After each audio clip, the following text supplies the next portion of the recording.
What's up, guys? My name is Justin from Into the Backcountry Guides, and today we're going to talk about how to get a good night's sleep in your tent while backpacking.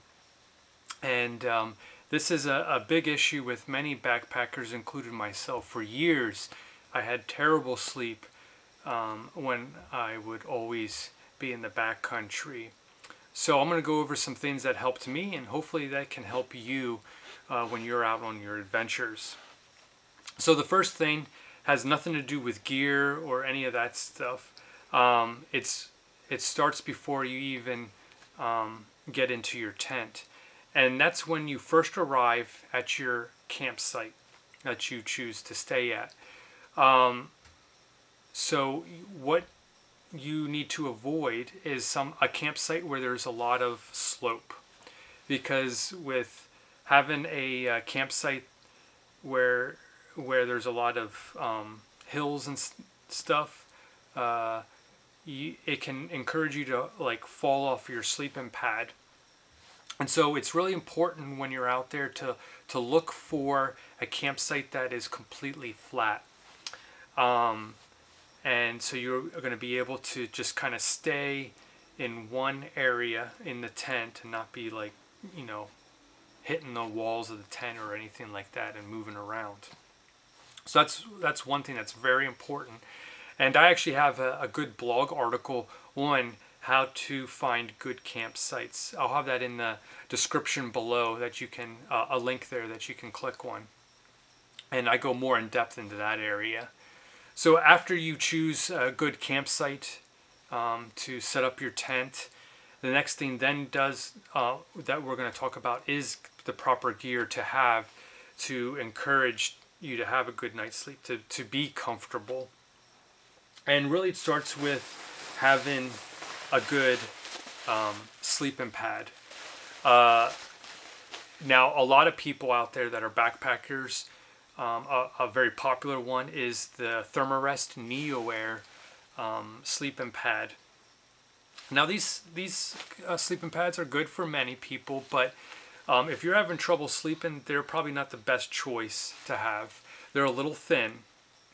I think they're about 2.5 inches. And what tends to happen if you're a side sleeper is you bottom out. Your hip will touch the bottom of the ground, and in cold weather you'll feel more of the cold of the ground. And then also, of course, doesn't matter what time of year, you'll be uncomfortable by feeling that hard ground and everything. So you want to get more of a premium sleeping pad, like this one here, this NEMO Tensor. This is a 3-inch sleeping pad, the thickness of it. So just that 1/2 inch is enough to keep you off the ground from bottoming out on your sleeping pad. Some sleeping pads out there are like 4 inches, which is even better to add to that comfort. Another thing with your sleeping pad is you want you want to make sure that it is a wide one. This one in particular, as you can see here, is over 20 inches. Like a regular size is about 20 inches. This one, I'm wanting to say it's about 24 inches. And that makes all the difference, because, no campsite is perfect. So there's going to be a little bit of slope. And if you're on those really narrow, regular sleeping pads, you have a tendency to fall off your sleeping pad, which of course will wake you up. But if you have a wider one, you'll have less of a tendency to do that. And if you're like me and you're tossing and turning, you'll be able to stay on it and remain comfortable. So another little trick, a little tip, is when you inflate your sleeping pad, I keep on saying bag, but I mean pad.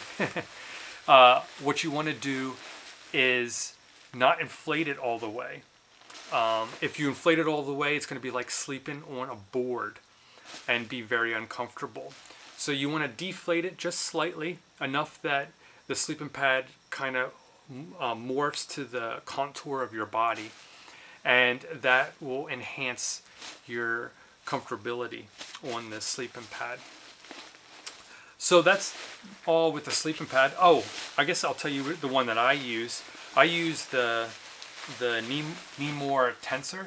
I love this sleeping pad. It's has a high R value to keep you warm in the winter, and very comfortable. So if you're in the market for one, highly recommend this. So the next piece of gear that can kind of really add to your level of comfort is getting a pillow. Now a lot of ultralight backpackers will just use either clothing or some kind of sack and just fill it with clothing and stuff like that, which can work for some, but if you're having trouble sleeping, I would recommend getting an actual pillow like you see here. There's a bunch on the market, and there's some really exceptionally comfortable ones. I think NEMO has one. I can't remember what it's called, but there's a premium sleeping pillow that is really, really good. I just have this basic one. It's X-Bed, and it's the ultralight version. I can't remember what model it is and everything, but it's a real basic one. But again, it's an inflatable one like your sleeping pad. And so this will really help in improving your sleep.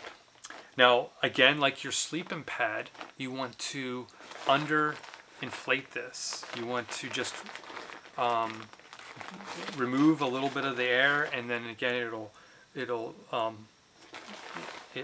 will be a little more comfortable for you to lay your head on.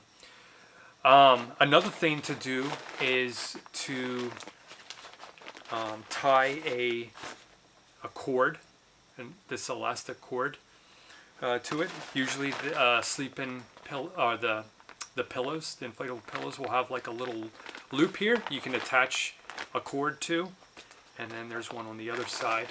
And what this cord will do, it's kind of bungee like, and you can fit it around your sleeping pad, and then it'll help secure it to your sleeping pad. Because I like to move around. I toss and turn through the night, and sometimes you'll find that your pillow will just kind of fall to the side, and then now you're waking up trying to find your pillow and reposition it. Well, this strap that's around you'll attach around your sleeping pad will keep it secure and from moving around. Again, keep you comfortable and keep you from waking up. So if you get a premium pillow, usually there's like a layer of material to add to the comfort to your pillow. But again, I just have a basic one. Well, you can buy these little I don't know what you want to call it, like a cushion. It's like a casing for your pillow, and there's a little hole here. You just slide your pillow in there, and it has down insulation. And what it does is it just makes it your pillow feel like an actual pillow, adding more comfort to your sleeping system. So that's my overall setup for my gear and everything to help me sleep better. But what I found in the past is, even though I have all this gear that's of good quality and I invested some money into it, sometimes that's not enough. I need to go a little bit farther to help me to rest at night. So the other thing I do is I take Advil PM, because you're hiking all day, you're getting sore and everything, and so when you're laying down, your muscles that are sore might keep you awake and stuff. So this will help kind of dull the pain, and also since it's PM, it'll help make you a little more tired and stuff. Now again, I have to cover myself, don't take these without consulting your doctor and stuff. But this is what I do, so it doesn't necessarily mean that this is what you should do, but maybe it just kind of gives you an idea of some things that you can do. There's other brands out there, ibuprofen and Tylenol, that have PM versions that you can take and stuff. So make sure to consult your doctor before you do anything like that.